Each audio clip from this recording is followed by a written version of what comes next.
Our topic is STEAME Evaluation Methods with emphasis in PBL. I know that it's a very difficult issue, but we have to consider this and just see how we are going to reconsider our approaches towards assessing STEM as we want this to be part of our programs. Now, let me ask a question.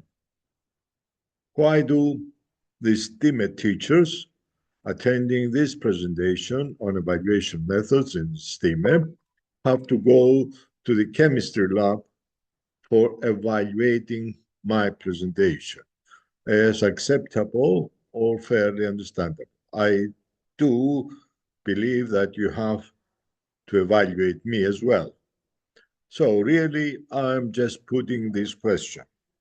I hope that the answer is not really very difficult, because if you go to that lab, you can find some salt so that we can add it to the presentation to become somehow edible and tasty. Let's hope that this just presents what I'm going to look after. Now, the basic questions that we have to address during this session are: what are the goals and objectives of this topic? Who are the ones that have to be assessed, evaluated, and who are the assessors? What methods or means do we adopt for each of the entities, objects involved? What are the important aspects that we have to deal with? And what is the STEAME PBL competence framework, which is, in my view, quite an important aspect of what is going to follow? And what is the certification process for the teachers facilitators? I expect that some of you might really want to enter into this certification process and get a certificate that you are teachers of providing this STEAME approach. Now, first of all, the goals and objectives of the STEAME evaluation methods. First, we have to assess a holistic learning. That's really one of the important aspects of the whole STEM approach. Enhance critical thinking and problem solving. Promote creativity and innovation. Develop collaboration and communication skills. Encourage, support self-directed, independent learning, and bridge the gap between theory and practice. And seventh, to develop innovative assessment tools. And in view of these goals, we provide the following objectives: design and implement PBL-based assessments, exploit the use and improve traditional assessment approaches, measure interdisciplinary integration, foster collaborative learning, encourage inquiry-based learning, use project presentations or portfolios and real-world applications as key evaluation tools, and evaluate students' ability to identify opportunities and create innovative solutions and consider market implications. Who are the ones that have to be assessed? And who are the assessors? Clearly, we need to assess students, we need to assess students in teams or groups, we need to assess educators, facilitators of learning, the projects and their outcomes, and the developers of the STEAME material, ideas, etc. Also, who are the assessors?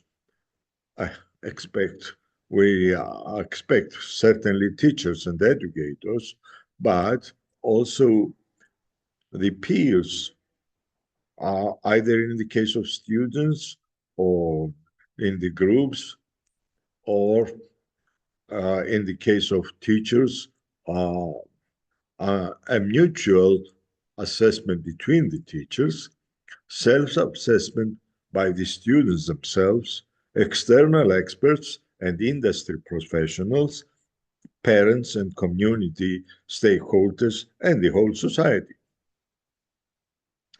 Now, evaluation methods for each entity in STEME with emphasis on PBL.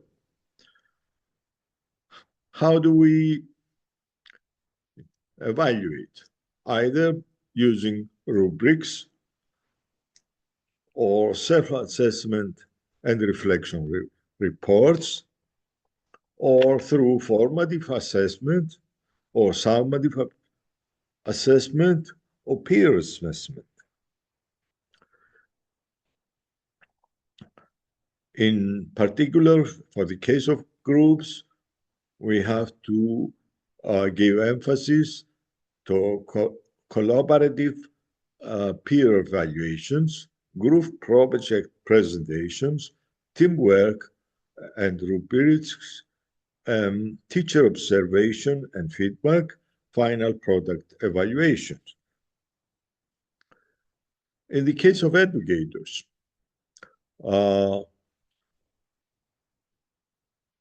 the STEAME competence framework is really a very, very rich resource, and which is part of this project, which is really giving us quite a number of ideas concerning the teacher's evaluation. Also, the student feedback and surveys is an important aspect. The evaluation among our peers, the evaluation of learning and creativity, or lesson plans, and implementation review are also quite important. In the case of projects, how do we evaluate? Certainly, there are rubrics that can provide this, can help us in this process. We have to test some of the prototypes that are produced.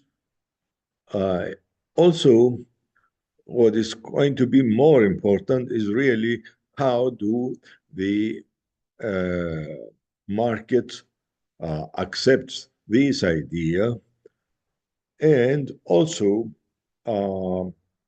by considering how we bring together the various disciplines and we evaluate them. And certainly, external experts review, which can be either industry-based feedback panels or professional jury evaluators or community engagements or universities or other institutions. Also, we are expecting that quite an important aspect is really going to be the opinions of parents, which can be achieved through surveys, public showcases, community-based problem-solving evaluations, and so on. So in the process of evaluating the STEAM learning approach, we have to develop the various means or tools for evaluating, having always in mind the characteristic and aspects that are the basic constituents of the approach.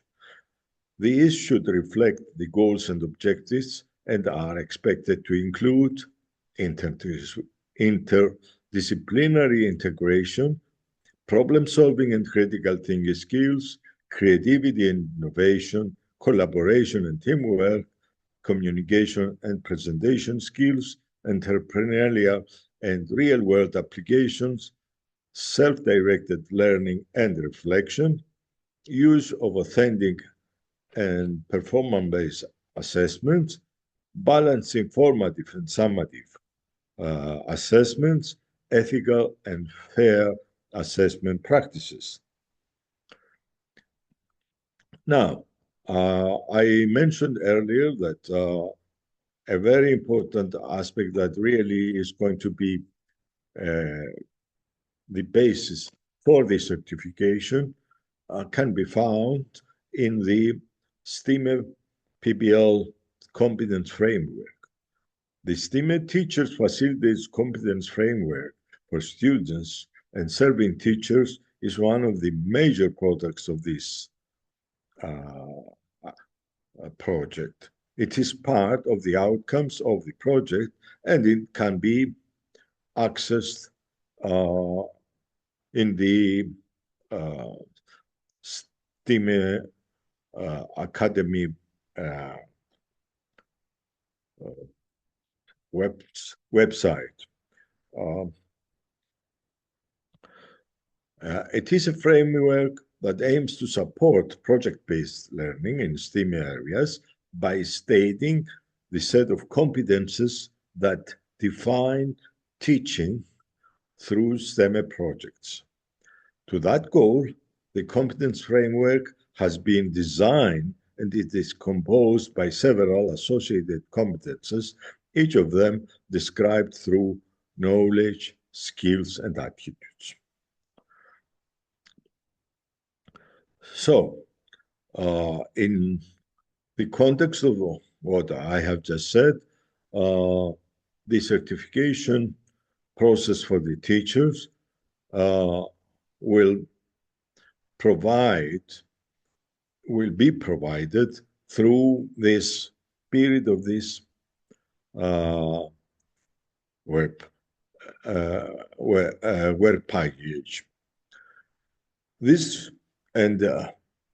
In this package, a rubric has been designed, and this rubric is going to be presented providing various criteria for evaluating the various competences that are considered as essential for the person that is to be certified as a STEAME teacher facilitator. This certification process is based on a quantification that can be considered in 4 areas. The first area is a contextualization of the STEAME projects. The second, the methodological aspects of the STEAME projects. We are going to see all these. The third area concerns with student agency in STEAME PBL teaching, and the fourth area concerns with these sustainability of PBL as applied to STEM. Now, let's just consider these, and I hope that you are going to have the opportunity to deal with them by referring to what I have already just proposed. So the first area has to do with the consideration really of the context in which the students are really working. And this area comprises really competences that define teachers' ability to use project-based learning for teaching content or competences from one or more STEM areas. It involves organizing teaching and learning activities that are correctly embedded in the system of formal education and in the school as the organization where the PBL activity originates and develops in cooperation with other institutions. And I'm going just to present these competences, and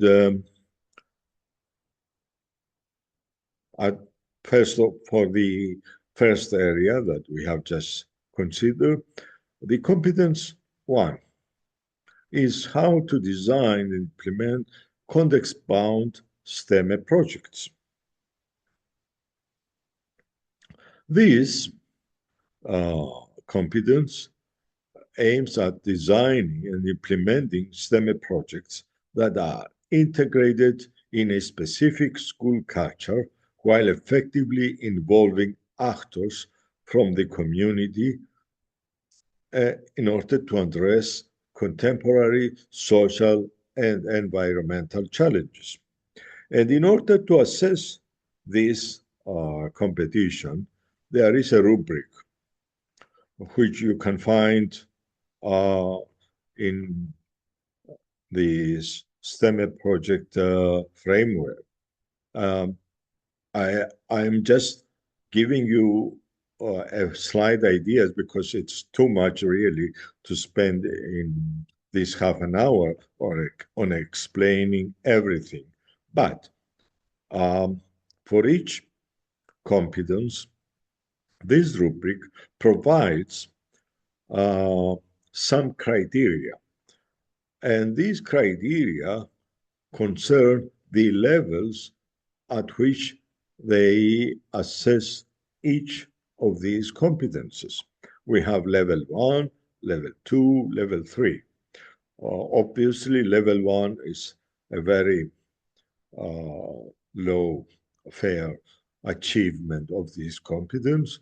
Level 2, a little more, and level 3, it means that there is an excellent achievement towards the competence under consideration. Mr. Macridis just made a numbering of these areas of levels by assigning 1.1.1, 1.2.1, and so on. And he added these three numbers so that he managed a quantification for each of them. So if somebody achieves at this level the competence, it means that it gets 3 points. At this level, 4 points, 5 points, and so on. I'm not going to spend much time on that because I need to work on the various competences, which are 12 in total, but you can have these ideas. So really there are criteria for each of these competences expressed in this mode. And according to that, we can get total marks for each competences in order to assess quantitatively the teachers that are going to take the certification. The second competence considers formal education standards in STEAM projects. we can never forget this idea that we have to consider formal education standards. And actually, these competence aims at considering formal education standards, including the curriculum, the performance indicators, or others that are relevant in the socio-cultural context where STEAME projects are designed and implemented. Again, here we have a set of criteria for this particular competence. As I told you, I'm not going to spend time on that because it's going to take quite a lot. The third competence is monitoring STEM projects and reporting on them. By this, we mean to practice monitoring and reporting of the projects, including foreseeing possible deviations from the plan and act where needed to ensure their correct development. It is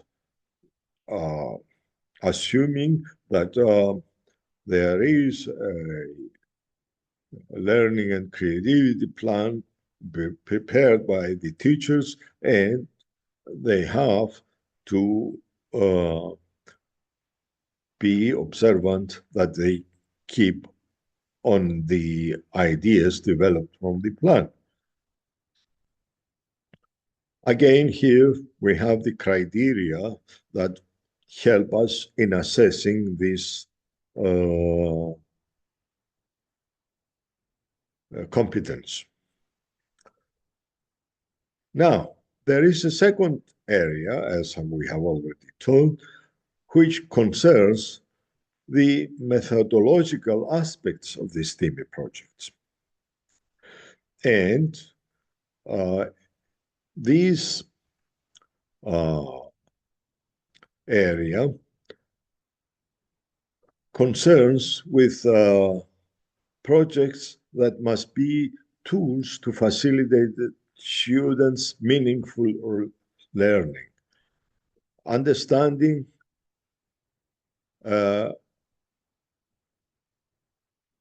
what are the purposes and how collaboration is achieved with peers and in connection with people who are directly or indirectly involved in a problem that does not have a single solution. This area includes teachers' competences that ensure the use of project-based learning to achieve this goal in teaching and learning experiences that integrate one or more STEAME disciplines. Again, here we have three competences. Competence 4 concerns embedding learning in truly interdisciplinary STEAME projects. By this, we mean that we need to facilitate students' learning in and across two or more STEAME subjects, where the disciplines interact, supported by appropriate resources. And again, here we have criteria that help us in deciding the extent or the level at which the competence is achieved. Competence 5, how to guide student learning in STEAME projects. This concerns to scaffold a diverse range and styles of student learning in STEAME projects, where the project is understood as an inductive process of developing new knowledge, skills, attitudes, or competences by doing research-like activities and oriented to action. Again, here we have the criteria that helps in deciding the extent of achieving this competence. Competence 6 is how to support STEAM projects with the right learning environment and resources. And this aims at creating a learning environment that fosters collaboration among students, across groups of students, and with the teacher and other stakeholders involved in STEAM projects. Again, the criteria concerning this. Then, another area of competences concerns with the student's agency in STEAM PBL teaching and learning. And actually this has it's concentrating on the added value of using PBL to respond to current needs of formal education today in a way that allows students to gain ownership of their own learning by being involved and engaged in solving a problem. In turn, this not only fosters their motivation, but makes them responsible for their own learning. For a productive use of PBL, teachers must foster student agency over their learning process. And again, here we have three competences. Competence 7 involve students in STEAM projects.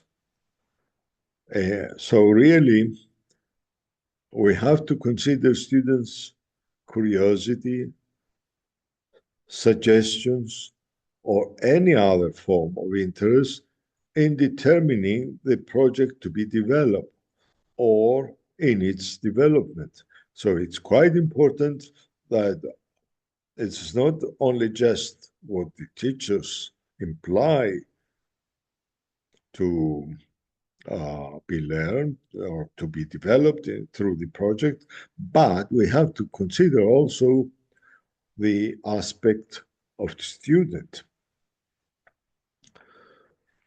This is the set of criteria that decides on the extent of achieving this competence. Competence A, promote students' self-regulation and metacognition in STEM projects.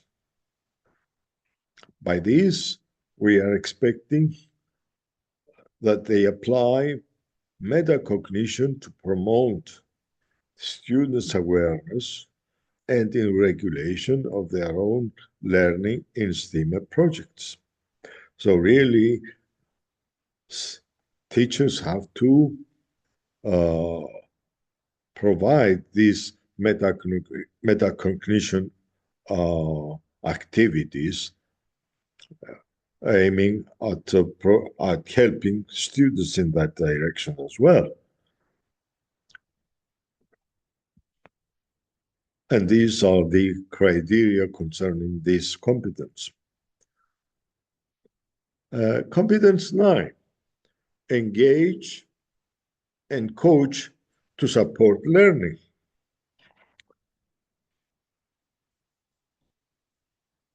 So really, through this, we are expecting that the teachers should encourage and maintain student involvement by tapping into their personal and moral implications in the STEAM project. The criteria, again, concerning this competence. Then the last area of competences have to do with this sustainability of PBL as applied to STEM. This we are expecting really that students have to achieve sustainability. And when applied to STEM disciplines, project-based learning may face challenges that threaten its correct application in the classroom. These may be organizational, resistance from the professionals or from students themselves, bureaucratic, etc. Applying PBL in STEM subjects means that also we have to look out for the sustainability of this approach in the sense of contributing to fostering and maintaining STEM projects as classroom practice in formal education. So the 10th competence, which is the first from this area, has to do with the reflection on performance as STEAME project facilitators. And by this, we are expecting that we have managed to achieve a competence so that we critically reflect on one's performance as a facilitator of STEAM projects based on empirical evidence from students and peers with the ultimate intention to deliver better PBL experiences across STEM subjects. Again, here, the criteria. The 11th competence, apply creativity and innovation in STEM projects. So we have to see how the teachers really can adapt to quick changes that affect the teacher task in the design, the implementation, or the evaluation of STEAM projects. And the 12th competence, keep learning about STEAM projects and share knowledge. So the teachers have to stay informed, updating one's skills, and expanding expertise in the fields of science, technology, engineering, arts, mathematics, and entrepreneurship, and actively sharing this acquired knowledge and expertise with others, including colleagues, students, parents, and the community.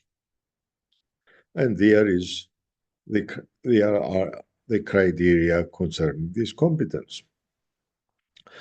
The rubric just presented provides one of the factors that are essential for the certification of the teachers, facilitators by the European Federation of STEAME Teachers Facilitators Academy. So, I hope that I didn't spend too much time, but I hope that you are going to find these ideas useful and helpful and provide to you the basis for asking for certification. Thank you very much.